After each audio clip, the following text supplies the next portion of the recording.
June, I lost my gas for over a month, at no fault of my own. I was on a medical protection order, which the company would not recognize when they came to my door. They shut off my electricity first, then they shut off my gas. I had 3 major surgeries. My husband had a heart attack in less than 1 year. We both worked. My husband still went back to work 2 days later. It took me over a month to have gas in my home. I had to shuffle my children between the YMCA and friends and family's house just to give them a warm shower. Ice cold shower in the morning is not exactly something that you want to stick your 6-year-old into. On top of that, we had to cook on a grill. I fought and fought and fought. I literally am behind almost $5,000 between my gas and my electricity. $20 increase is too much for me. It is the difference between me putting milk, eggs, and gas in my car to shuffle my children between work, school, and my absolute necessary doctor's appointments. It's the difference between me being able to afford the insurance on my vehicle, which is also ever increasing in the state. If you guys continue to do this, you're going to put me on the street. I am your average citizen. I am not asking you for free. I'm asking you for fair. I'm not asking somebody to support me. I don't want to go on your welfare systems. I don't want your food stamps. I want to be able to sustain my home on my own. As a 45-year-old woman, I have 3 children. I literally am penny to penny every single week. That $5,000 that I owe National Grid is the down payment that I dreamed for my home in this June. That will not make it this year. I will not own my own home. I will not become a taxpayer for properties. I will not have that dream that all of you sitting here have. That's something that will be shuffled down. And if you keep giving me an increase every time I turn around, every 6 months you guys are here asking for more money. Your millions of dollars in profit is a difference of my $20 a month. You're asking for 20 bucks. I'm asking you to take the $20 and eat it. Just put it down, wait another 6 months, wait another year, till the people of the state of Rhode Island, the average person in Rhode Island, can get on their feet, get a fair wage. My husband makes $15 an hour. It's not enough to pay you guys. It's not enough for us to even be able to afford our basic rents, our utilities, our food, our insurance, our ever-increasing insurance costs. I am your average citizen, and I'm asking you to please deny this increase. You will. The way I see it, folks like people who run National Grid and big companies like Invenergy, they sit on their ivory tower and they try to step on us like we're ants. They have no idea how the average citizen struggles from day to day. The ISO report proves, from the beginning of this year, we have an energy surplus. Why a rate hike? So National Grid is operating with a great profit margin, I am sure. Increase hurts those who are on fixed income or any family who has to struggle to make ends meet. This increase has been used for a springboard of many people who are for the power plant. They make it sound like, well, if we had the new power plant, wouldn't our rates be cheaper? That's not true. That's just smoke and mirrors. The plant would not solve the rate hike increase problem. The proposed Bonneville power plant is in the same zone where a Killingly, Connecticut plant was proposed, because their EFSB concluded it was not needed. The rate hike is extreme and unfair, and I compliment this lady for her courageousness in her struggle. She is the one we are fighting for, people like her. And National Grid and Invenergy and all the big corporate people need to look at that lady and try to make the playing field a little more even. I just want to highlight a couple of points that others have raised. I know that, I believe that Pauline and her family have left, but I wanted to thank her for telling her story and to highlight that that is many people's story here in Rhode Island. I think that when we hear an individual speak, it's easy to think, oh, it's just this person, but that's a story that represents the circumstances of most of the people here in this state. And National Grid is passing on their costs and the costs, as someone said, of keeping their wealthiest shareholders wealthy to the majority of Rhode Islanders for people who don't even live here. And we can't not pay them. They have trapped us. We have to pay our electric bill. We have to be able to turn on our lights. We have to be able to turn on our stoves if we have electric stoves. We have to be able to heat our homes if we have electric heat. So all of these things are ways that we can't avoid dealing with them in some way as things now stand. Rhode Island needs an emphasis on reliable and an investment in reliable, renewable and sustainable energy sources, and National Grid is insufficiently committed. Just as an example, the LNG processing plant that they want to build in one of the most environmentally compromised areas of the state is proof of their outdated and their ongoing commitment to fossil fuels. This is not a company that's going to make the changes that we need to see made fast enough in order to preserve the long-term quality of life for people in this state. And that's my last point. The people who are hurt by rate hikes in the short term are overwhelmingly also going to be the people who will hurt by the effects of climate change and the effects of the effects that it will have on on the economy of our region, on the supply chains of our region, and the quality of life in our region. And we need the Public Utilities Commission to stand between us and people who want to burn us up to fuel their profits. They're not going to make the changes that we need to say, you need to help us. I'm a volunteer with the George Wiley Center, as you've heard from other people associated with the group that's been around for almost 40 years and has had a big impact on a lot of policies in the state. The budget of the George Wiley Center is less than probably the salary of most of you, individual salaries, I'm guessing. Definitely less than most, and I'm wondering also, just for transparency, how many people behind this wall work for National Grid? Would you be willing to raise your hands? No, not willing to? 1, 2, is that it? Any lobbyists? No, not willing to turn around even? Okay, just wondering.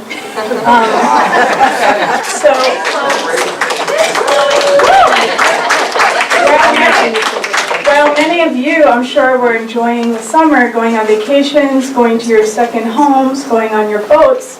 A lot of us at the George Wiley Center were answering phone calls because during the summer, that's when the shutoff crisis hits.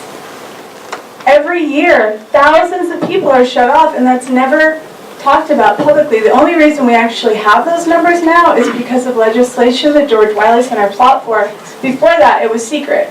We fought to get those numbers public, and now we know them. So in 2016, 18,555 shutoffs were imposed on electric utility customers. That's not even counting the gas, because the gas was another 9,000. So it's over 27,000 shutoffs imposed in Rhode Island in 2016. Our state has only 1 million people.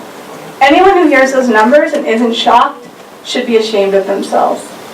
And any policy and any decisions going forward should be benchmarked against lowering those numbers, not against increasing National Grid's profit, which is what's been happening year after year. In 2016, their profit went up, and their profit was over $4 billion. Over $4 billion. And I know people like to say, oh, well, we just don't understand. We don't understand the rate structure and the buying ahead of time and all these things. We just don't understand. Well, we understand simple math. And actually what I've found from being around low-income people and myself, I'm fortunate. I've never been shut off, but I have been on LIHEAP in the past. And I don't make a lot of money. But I have never been shut off. And I know that I'm much more fortunate than a lot of people. But what I've learned from being around low-income people is actually we're some of the best budgeters, and we understand numbers better often than the people who think they need to teach us about fiscal responsibility.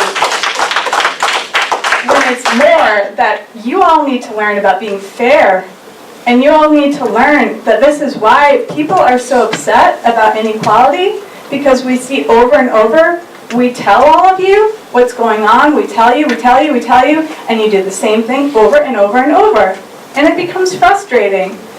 It becomes frustrating after a while.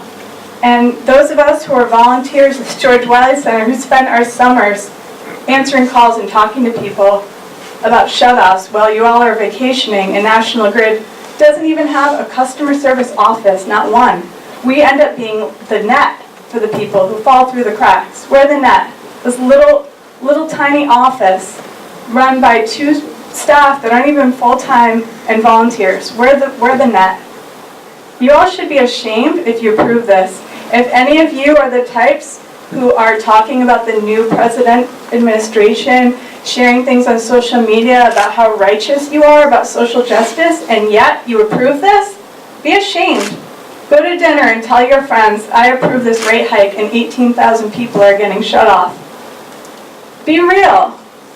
Your decisions have a real impact.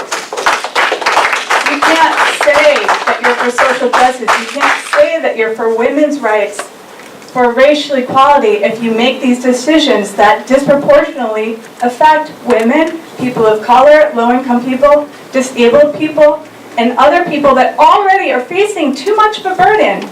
You all should be grateful for your privilege and use your privilege to make the right decision. I especially like what the previous speaker spoke about people.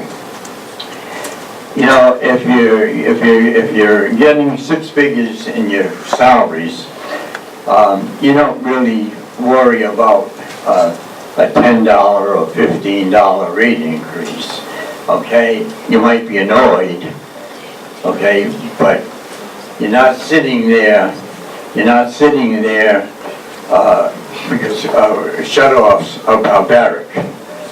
Shutoffs are barbaric. And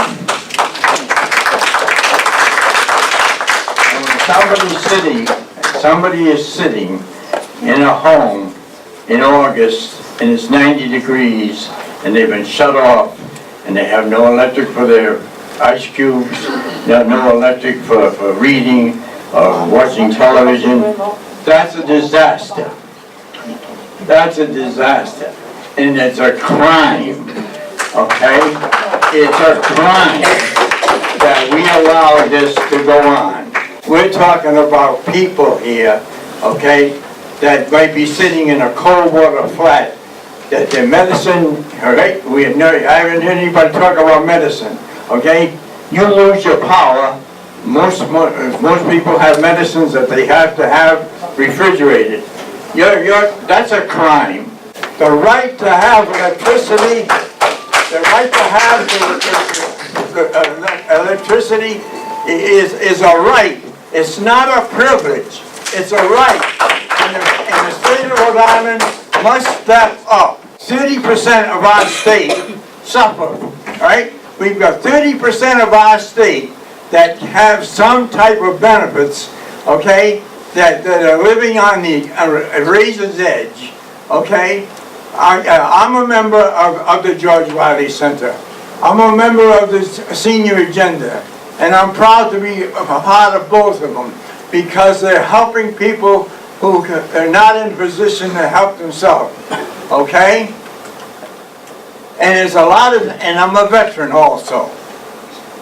So there's a lot of people out there, okay, that need help, and the state of Rhode Island has got to step forward, not 5 years from now, all right, or have gas or whatever they else want to replace with electricity, but today, if the session's going to open up again, and I expect the Public Utilities Commission to say to the legislators, let's get off our ass, okay, and do something about this so that we don't have 30% of the population struggling in a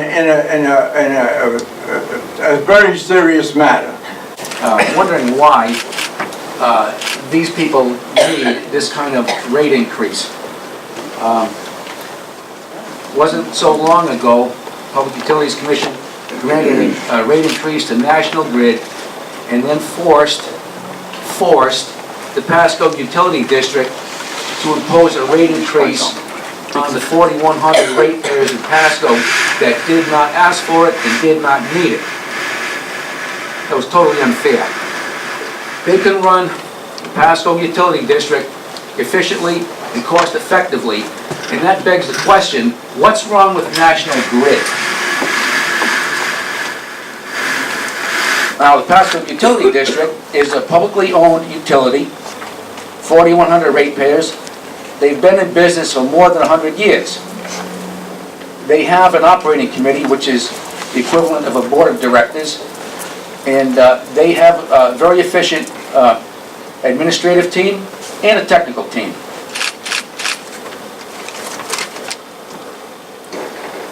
The ratepayers up there are members and owners of their own utility. Now, in 1982, I was living in Pasco at the time. I spent 13 years there. Hurricane Bob come tearing through Rhode Island, and most of the state was down, no electricity for 3 or 4 days. Some outlying areas had no electricity for 6 to 7 days. When I was living in the village of Pasco, we lost power for 2 hours.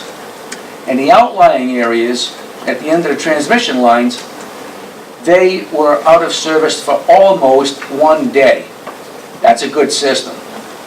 So rather than paying ratepayers, what they do is they plow the money back into capital improvements within the system.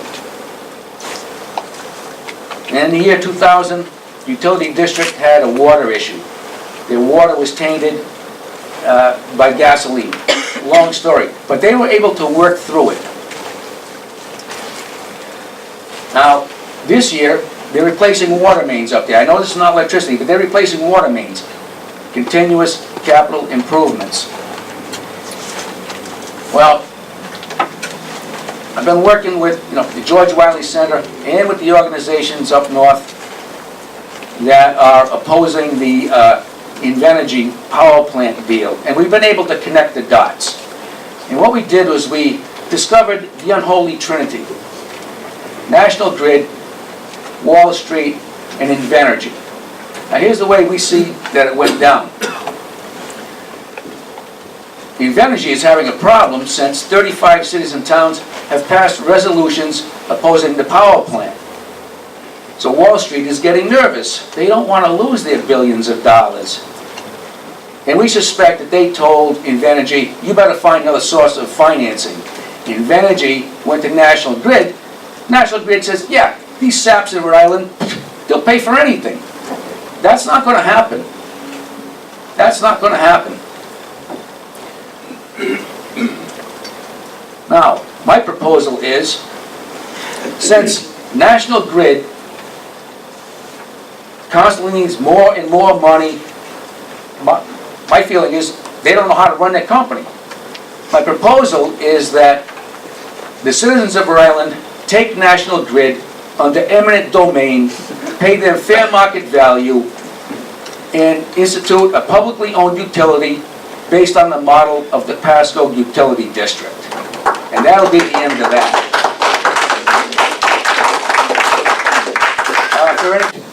National Grid, we need to stop that company to drive the people who live in Rhode Island, because Rhode Island, we should be united. That's why we are different kind of people, but we should unite and care for each other. Because that's the most point. God created us equal. He didn't create different or nothing. We might look different from the outside, but we are the same. And we're supposed to help each other. The thing is, sometimes I'm ashamed, and I'm going to say this, I'm ashamed to be a part of Rhode Island, because we're letting a company drive the people in Rhode Island, because we're a part of Rhode Island. Rhode Island is supposed to be a caring place, and you guys, we vote for you. If we vote for you, listen to us. Go to the community. See what a lot of people living in the street. We got a lot of homeless people that in the street. Why we got homeless people living in the street? Because they can't pay their rent. Because when they put the money on the rent, they can't pay their light, they can't pay their gas. So that's what we gotta see. Because you don't want people in the community to do wrong. Because I hear people say, I should go out there and sell drugs. Or I could go out there and rob. Why we gonna let our people in Rhode Island be a part of evil? We supposed to be goodness. We supposed to be leaders. To show our kids, when they grow up, they could be a part of this. This is America. America. Freedom of what? If we got freedom, so help us stop natural grid drying us, like shooting dope, taking everything away from us. That's a company that don't belong in Rhode Island, because they're not from Rhode Island. If you look at history, the big corporation, I called them, they said, no, we're not from Rhode Island, we're from all different, another state. So Rhode Island should get on their feet and listen to the story of the people here and all the people and work with each other, because this is what we live in. As I pointed out earlier, a lot of our social problems come about because of poverty. And what do we know about poverty? It's increasing. And what do we know about those stockholders? Their value is increasing too. And what do we hear about all the other individuals who are trying to pay their bills? They're struggling. Their kids are struggling. They're struggling. Not just to pay the bills. That's one part of the struggle. The other part is trying to keep from having such serious mental health problems that we are going to, and as we see, we're going to see more and more disarray, social disarray, more people who are going to drop out of school, more people who are going to run into problems with the law. We have to think about this as a public stock company, not just a public utility.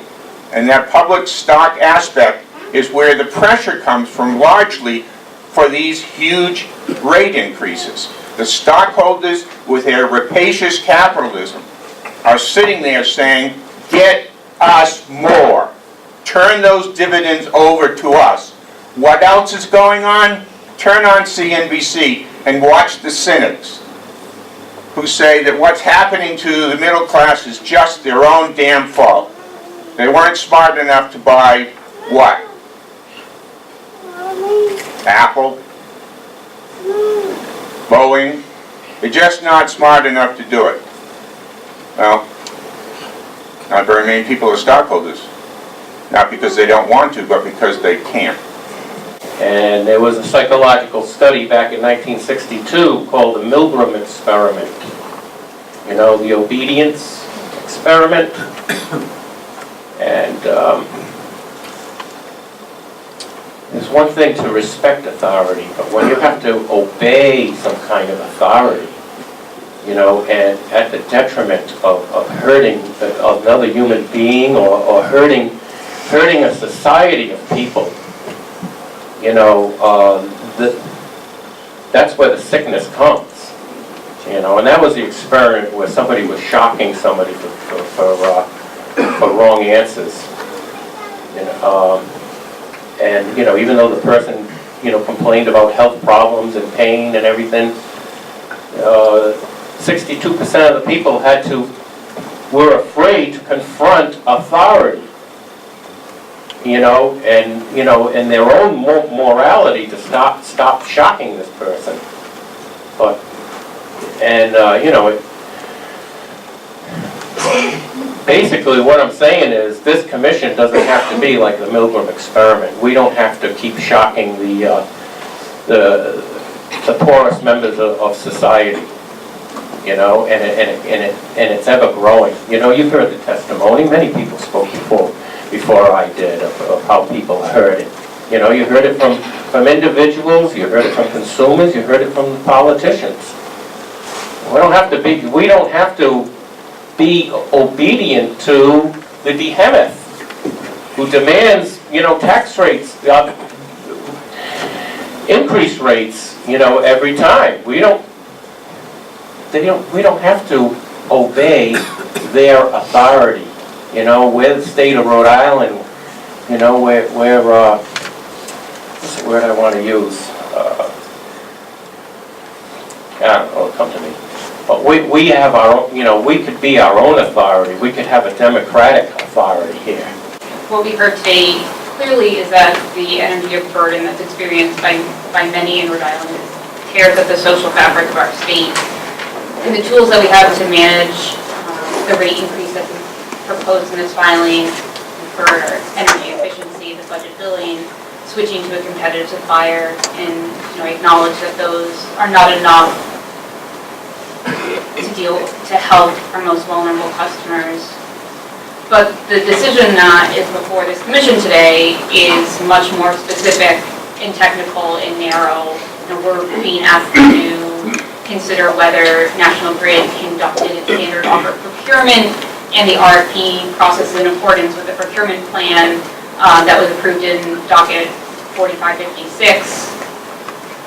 We're being asked whether the bidding process they conducted was robust and whether the math that was presented in the filing is correct. And by Rhode Island law, the answer to those questions is yes, the National Grid is allowed to recover the cost of standard offer and no more than those costs. I think that it is important that we do acknowledge the fact that in line with all of the information we've heard from the people who gave public comment, and again, I want to compliment all of the people who gave public comment. I think that it was a very impressive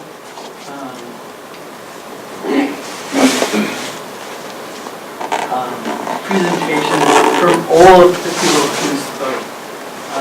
They were reasoned and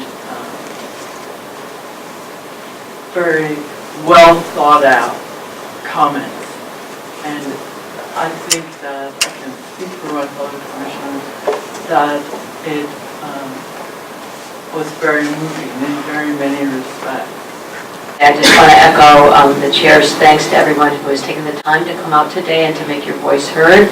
The stories are really compelling and we are listening really, really hard. I think it affected all of us. I think that the chair's point about participating in the future rate case where we actually will have some opportunities to really pour over how our ratepayer dollars are being spent will emerge in that rate case.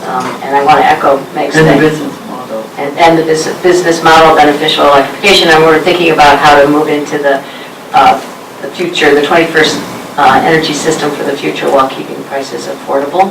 I think that we forget, we don't pay attention to everyday Rhode Islanders and the impact that energy costs have on their businesses and their homes at our peril, and we're really committed to doing everything we can, both within the state and regionally. I would move to approve National Grid's filing of July 18th, 2017 for effect October 2017.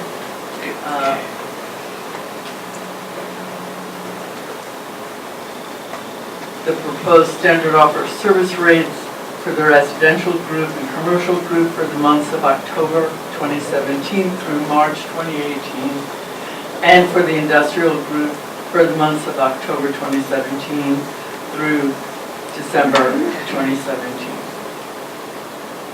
Second. All in favor? Aye. Aye. I believe that is everything that's before us today. Shame on you.